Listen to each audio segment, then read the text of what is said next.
I grew up in Royal Oak, Michigan. I spent the majority of my time on a football or baseball field. Fast forward, I ended up receiving a full-ride baseball scholarship at Central Michigan. That's where I met my wife, Autumn, and during that summer, I had been working with a guy that was going to be a pastor. He shared the gospel with me continuously. That was where I really decided to start following Jesus.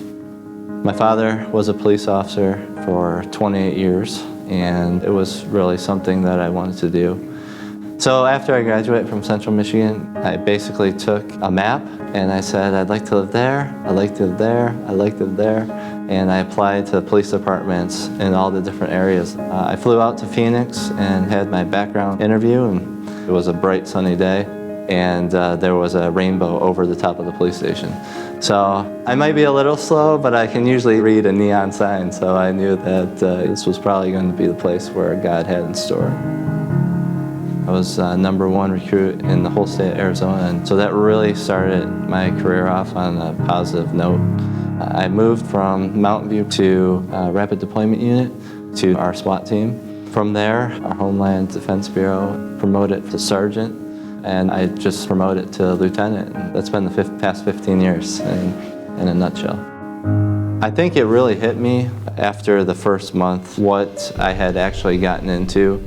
I graduated 2 weeks after 9/11 happened.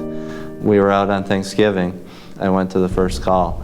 There was a lady at the front. She was covered in blood and screaming and pointing into her house.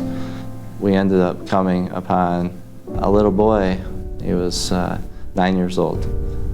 His dad had killed him, and then he killed himself.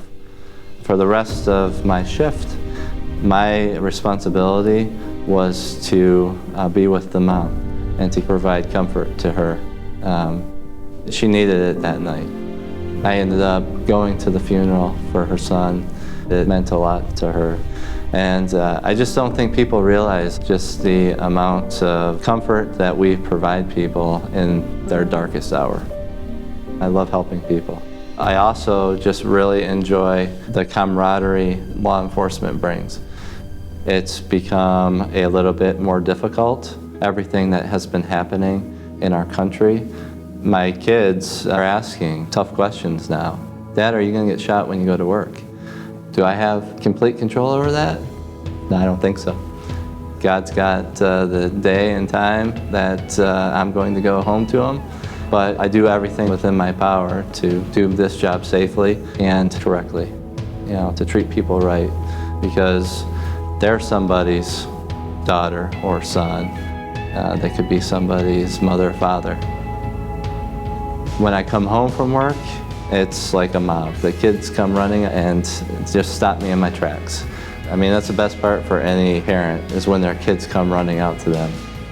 It's obviously not lost on me what an important role I have in their lives, imparting in them that, Jesus loves them, that if something does happen to me at work, we will see each other again because we will be in heaven, together. When I get ready for work and I put my uniform on, I've got a lot of pins on.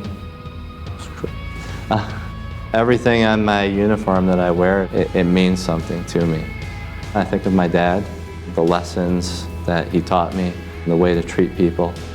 It's just amazing when you can look back at the chapters of your life and you can see God's hand in every single chapter.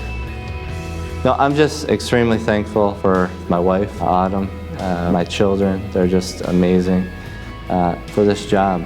Autumn always says this is what God created you to do, and for this country and the freedoms that we have every day. I mean, I'm thankful for the fact that I get to be a part of guaranteeing those freedoms. So, I'm Brian Issitt, and this is my story.